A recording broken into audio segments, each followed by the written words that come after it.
Hormuz കടലിടുക്ക് വളരെ നിർണായകമാണ്. വലിയൊരു മഹായുദ്ധത്തിന് വഴി തുറക്കാൻ പോവുകയാണ്. ഇപ്പോൾ ഇറാനെ ഭീഷണിപ്പെടുത്തിക്കൊണ്ട് ഇസ്രയേലും അമേരിക്കയും രംഗത്തെത്തുകയാണ്. വീണ്ടും ഒരു സംയുക്ത ആക്രമണം നടക്കുമെന്ന് പറഞ്ഞിരിക്കുകയാണ്. അപ്പോൾ ആകെ മൊത്തത്തിൽ വലിയ പ്രശ്നത്തിലേക്കാണ് ഇപ്പോൾ പോകുന്നത്. ഹോർമുസ് കടലിടുക്കിനെ സംബന്ധിച്ചിടത്തോളം അവിടെ ആയിരക്കണക്കിന് കപ്പലുകളാണ് ഇപ്പോഴും കുടുങ്ങി കിടക്കുന്നത്. മാത്രമല്ല ലോകം വലിയ പ്രതിസന്ധിയിലാണ്. എന്നാൽ അത്തരം പ്രതിസന്ധി നിലനിൽക്കുമ്പോൾ സമാധാനം അകലെയാണ്. സമാധാന ചർച്ചകൾക്കൊക്കെ ഫലമില്ലാതായി മാറിയിരിക്കുകയാണ്. ഇപ്പോൾ വീണ്ടും ഒരു ആക്രമണത്തിന് മുതിരുന്നു എന്നുള്ള വാർത്തയാണ് വരുന്നത്. ഇസ്രയേലും അമേരിക്കയും ഒരുപോലെ തന്നെ ഇറാന് മേലൊരു പ്രഹരം ഉണ്ടാക്കാൻ പോകുകയാണ് എന്ന് ട്രംപ് പറയുകയാണ്. അപ്പോൾ ഇത്തരം നീക്കങ്ങളിലേക്ക് പോവുകയാണെങ്കിൽ ഒരു മഹായുദ്ധം എന്നതിനെ ഇതിനെ വിശേഷിപ്പിക്കാം. മാത്രമല്ല ലോകരാജ്യങ്ങൾ മൊത്തം സ്തംഭിക്കും.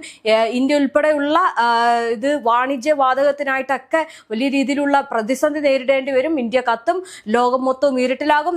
നിലവിൽ ഈ പെട്രോൾ ഡീസൽ റേറ്റ് ഒരു ബാരലിന് $126 വരെ എത്തിയിരിക്കുന്ന ഒരു സാഹചര്യമാണ്. ആകെ മൊത്തത്തിൽ സാമ്പത്തിക പ്രതിസന്ധി വലിയ രീതിയിൽ തന്നെ ഉയരാനുള്ള സാധ്യത ഏറെയാണ്. ഇപ്പോൾ നിലവിൽ ഒരു പ്രതിസന്ധി ഉണ്ടെങ്കിലും അതിനെ മറികടക്കുമോ എന്നതാണ് ഇനി നോക്കേണ്ടത്. ഇനിയൊരു യുദ്ധം വന്നു കഴിഞ്ഞാൽ അത് സാധാരണ ജനങ്ങളുടെ വയറ്റത്തടിയാകും. ഒരുപാട് പേർക്ക് വലിയ രീതിയിലുള്ള ദുരന്തം ഇതിലൂടെ ഉണ്ടാകാൻ സാധ്യത ഏറെയാണ്. അങ്ങനെ വലിയൊരു പ്രശ്നത്തിന് അല്ലെങ്കിൽ വലിയൊരു മഹായുദ്ധത്തിന് തുടക്കം കുറിക്കാൻ പോവുകയാണ്. എന്തായാലും മേഖലയിലെ സമാധാനം തകർക്കുന്ന തരത്തിലുള്ള ഇടപെടലുകൾ തുടരുന്നത് പ്രവാസികളടക്കമുള്ള നമുക്കറിയാം ഗൾഫ് മേഖലകളിൽ മലയാളികളടക്കം നിരവധി പേരാണ് നിലവിൽ ജോലിയൊക്കെ ഉപേക്ഷിച്ച് വരുന്നത്. പക്ഷേ ഈ ഒരു യുദ്ധം വീണ്ടും കനക്കുകയാണെങ്കിൽ ഒരുപാട് പേരുടെ ജോലികൾ നഷ്ടമാകും. ആയിരക്കണക്കിന് ആളുകളെ ആശങ്കയിലാഴ്ത്തുകയും ചെയ്യും. എന്തായാലും പശ്ചിമേഷ്യയിൽ നിലനിൽക്കുന്ന യുദ്ധ സാധ്യതകൾ വർദ്ധിപ്പിച്ചുകൊണ്ട് ഇറാനെതിരെ കടുത്ത ഭീഷണിയുമായിട്ട് അമേരിക്കൻ പ്രസിഡന്റ് ഡൊണാൾഡ് ട്രംപ് രംഗത്തെത്തുകയാണ്. ആണവ കരാറിന് ഒപ്പുവെക്കാതെ ഇറാന് മുന്നിൽ വേറെ വഴിയില്ലെന്നാണ് ട്രംപ് മുന്നറിയിപ്പ് നൽകുന്നത്. ഇറാന് മേൽ സമ്പൂർണ്ണ വിജയമാണ് ലക്ഷ്യമെന്നും ട്രംപ് പറയുന്നുണ്ട്. ഇതിനിടെ യുദ്ധം പുനരാരംഭിക്കുമെന്ന ഇസ്രയേൽ കാറ്റ്സിന്റെ ഭീഷണിക്ക് പിന്നാലെ ഇറാൻ തലസ്ഥാനമായിട്ടുള്ള തെഹ്റാന്റെ വിവിധ ഭാഗങ്ങളിൽ വ്യോമ പ്രതിരോധ സംവിധാനങ്ങൾ പ്രവർത്തനക്ഷമമാക്കിയിട്ടുണ്ട്. 24 മണിക്കൂറിനിടെ ഇസ്രയേലിലെ 6500 ടൺ സ്ഫോടക വസ്തുക്കളും ആയുധങ്ങളുമാണ് അമേരിക്ക ഇസ്രയേൽ എത്തിച്ചതായിട്ട് ഇസ്രയേൽ പ്രതിരോധ മന്ത്രി വെളിപ്പെടുത്തിയിരിക്കുന്നത്. ഒന്ന് ആലോചിച്ച് നോക്കിക്കേ, യുദ്ധത്തിന് സമാധാനമില്ലാതെ ലോകത്തെ ജനതയെ മൊത്തത്തിൽ കഷ്ടത്തിലാക്കിക്കൊണ്ട് അല്ലെങ്കിൽ അവരുടെ വയറ്റത്തടിച്ചുകൊണ്ട് ഇസ്രായേൽ പ്രധാനമന്ത്രിയും അതുപോലെ തന്നെ അമേരിക്കയുടെ ഡൊണാൾഡ് ട്രംപും കൂടി രംഗത്തെത്തുകയാണ്.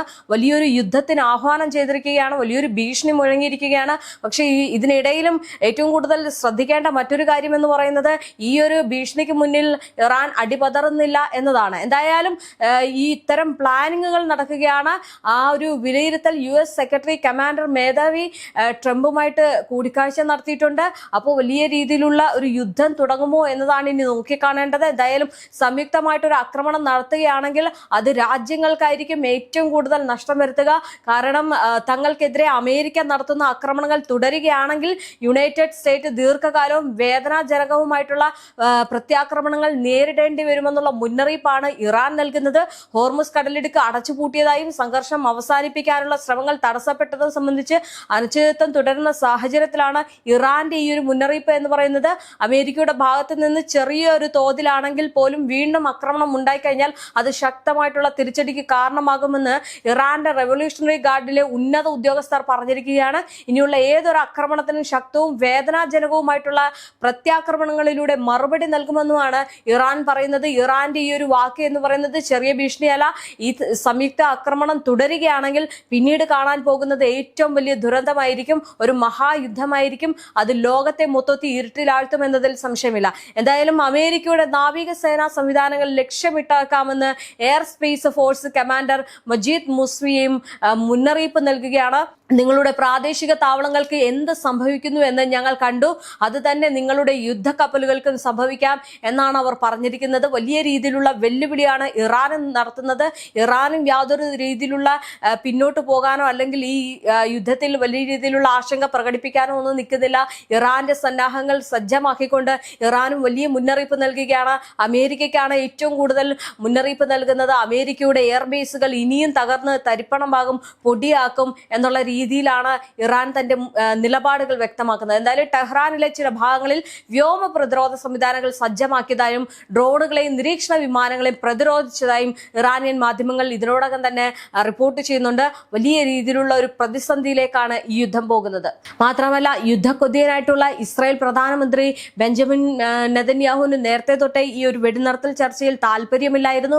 വെടിനിർത്തൽ ചർച്ചകളിൽ അതൃപ്തി പ്രകടിപ്പിച്ച് രംഗത്തെത്തിയിരുന്നു. അതിന്റെ ദേഷ്യം എന്ന വേണം, അല്ലെങ്കിൽ അതിനൊരു അറുതി എന്ന് വേണം, ലെബനാനിലേക്കും പിന്നീട് ഗസയിലും ഒക്കെ യുദ്ധം ചെയ്യുന്ന ഈ ഇസ്രായേൽ പ്രധാനമന്ത്രിയാണ് പിന്നീട് ലോകം മൊത്തം കണ്ടത്. നമ്മൾ കണ്ടതാണ് ഗസയിലും വെടിനിർത്തൽ ചർച്ച ലംഘിച്ചുകൊണ്ട് ആക്രമണം നടത്തുന്നത്.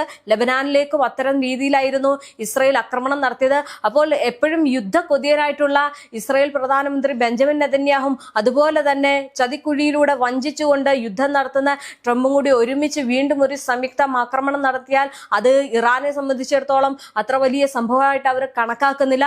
പകരം അവർ നൽകുന്ന പ്രഹരശേഷി എന്ന് പറയുന്നതാണ് ലോകത്തെ മൊത്തവും ഈ സ്തംഭിപ്പിക്കുന്ന രീതിയിലേക്ക് പോകുന്നത്. നമുക്കറിയാം, ഹോർമൂസ് നിലവിൽ അടച്ചിട്ടിരിക്കുകയാണ്. അവിടെ വലിയ രീതിയിലുള്ള പ്രതിസന്ധി ഉണ്ടാകുന്നു. ഞാൻ നേരത്തെ പറഞ്ഞതുപോലെ തന്നെ, അതായത് എണ്ണവില ഒരു ബാരലിന് $126 എത്തിയിരിക്കുന്നു എന്നുള്ള വാർത്തകളൊക്കെ വരുമ്പോൾ ഒന്ന് ആലോചിച്ച് നോക്കൂ, എത്രയും കഠിനമായിരിക്കുന്നു സമ്പദ് വ്യവസ്ഥ എന്ന് പറയുന്നത്. അതിന്റെ നട്ടലിളകിയിരിക്കുകയാണ് പല രാജ്യങ്ങളുടെയും. കാരണം ഇത്തരം രീതികൾ വന്നു കഴിഞ്ഞാൽ സാധാരണ ജീവിതം മൊത്തത്തിൽ ദുസ്സഹമാകാൻ നമുക്കറിയാം. ഗൾഫ് മേഖലയൊക്കെ 80% ഈ കടലിടുക്കിലൂടെ വരുന്ന ഭക്ഷ്യവസ്തുക്കൾക്ക് കാത്തിരിക്കുന്നവരാണ്.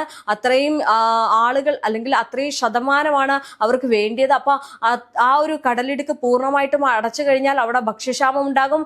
നേരത്തെ ഒരു മുന്നറിയിപ്പ് നൽകിയിരുന്നു ഐക്യരാഷ്ട്രസഭ, 3.5 കോടി ജനങ്ങൾ പട്ടിണിയിലാകും എന്നുള്ളത്. അപ്പോൾ ഇങ്ങനെയൊക്കെയാണ് കാര്യങ്ങളെങ്കിൽ വലിയ രീതിയിലുള്ള പട്ടിണി അനുഭവപ്പെടാനുള്ള സാധ്യത ഏറെയാണ്. അപ്പോൾ ഈ യുദ്ധം ഇനി മുന്നോട്ട് പോവുകയാണെങ്കിൽ ഇറാന്റെ ഭാഗത്തു നിന്നുണ്ടാകുന്ന പ്രഹരശേഷിയും അതുപോലെ തന്നെ നിർണായക നീക്കങ്ങളും അമേരിക്കയും ഇസ്രയേലിനെ ഒന്നടങ്കം ഇല്ലാതെയാക്കുമെന്നതിൽ സംശയമില്ല. ഇപ്പോൾ ഹോർമസിൽ നടക്കുന്നതും അതാണ്. എന്നാൽ ഈ പശ്ചിമേഷ്യയിൽ അമേരിക്കൻ സാമ്രാജ്യത്വത്തിന്റെ പിന്തുണയോടെ ഇസ്രയേൽ നടത്തുന്ന പ്രകോപനങ്ങളും യുദ്ധ സമാനമായിട്ടുള്ള സാഹചര്യം നിലനിൽക്കെ അവിടെ UAE വലിയ രീതിയിലുള്ളൊരു ആശങ്കയിലാണ്. അവിടുത്തെ പൗരന്മാർക്ക് യാത്രാ വിലക്ക് ഏർപ്പെടുത്തിയിരിക്കുകയാണ്. ഇറാൻ, ലെബനൻ, ഇറാഖ് എന്നീ രാജ്യങ്ങളിലേക്കുള്ള യാത്രക്കാർക്കാണ് UAE വിദേശകാര്യ മന്ത്രാലയം കർശന വിലക്ക് ഏർപ്പെടുത്തിയിരിക്കുന്നത്. മേഖലയിൽ സംഘർഷം പുകയുന്ന പശ്ചാത്തലത്തിൽ പൗരന്മാരുടെ സുരക്ഷ മുൻനിർത്തിയാണ് നടപടി എന്നാണ് ഔദ്യോഗിക വാർത്താ ഏജൻസിയൊക്കെ അറിയിച്ചിരിക്കുന്നത്. നിലവിൽ രാജ്യങ്ങളിൽ കഴിയുന്ന UAE പൗരന്മാരോട് എത്രയും വേഗം മടങ്ങാനും മന്ത്രാലയം നിർദ്ദേശം നൽകിയിട്ടുണ്ടോ എന്ന് ആലോചിച്ച് നോക്കൂ. ഈ യുദ്ധത്തെ ചുറ്റിപ്പറ്റി വലിയ രീതിയിലുള്ള നീക്കുപോക്കുകൾ നടക്കുകയാണ്. ഇതിനിടയിലാണ് ഇസ്രയേലും അതുപോലെ തന്നെ ബെഞ്ചമിൻ നെതന്യാഹുവിന്റെയും ഇത്തരം ഭീഷണികൾ വരുന്നത്.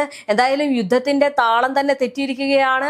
ഇനി ഇന്ത്യ മൊത്തവും കത്തും. കാരണം നമുക്കറിയാം, നമ്മുടെ വാണിജ്യവാതക സിലിണ്ടറുകൾക്ക് വില കൂടിയ കാര്യം. അപ്പോൾ അത്തരം നീക്കങ്ങളിലേക്ക് പോവുകയാണെങ്കിൽ അത് എല്ലാവർക്കും തന്നെ വലിയ രീതിയിലുള്ള ഒരു പ്രശ്നമായിട്ട് മാറും. ഇനി ഇങ്ങനെ ഒരു സാഹചര്യത്തിലാണ് നിലനിൽക്കുന്നത് എങ്കിൽ സാധാരണക്കാരെ സംബന്ധിച്ചിടത്തോളം അവരുടെ ജീവിതം വലിയ രീതിയിൽ തന്നെ താറുമാറാകും. അങ്ങനെ മൊത്തത്തിൽ ഒരു പ്രശ്നത്തിലേക്ക് നയിക്കുമോ എന്നതാണ് ഇനി നോക്കിക്കാണേണ്ടത്.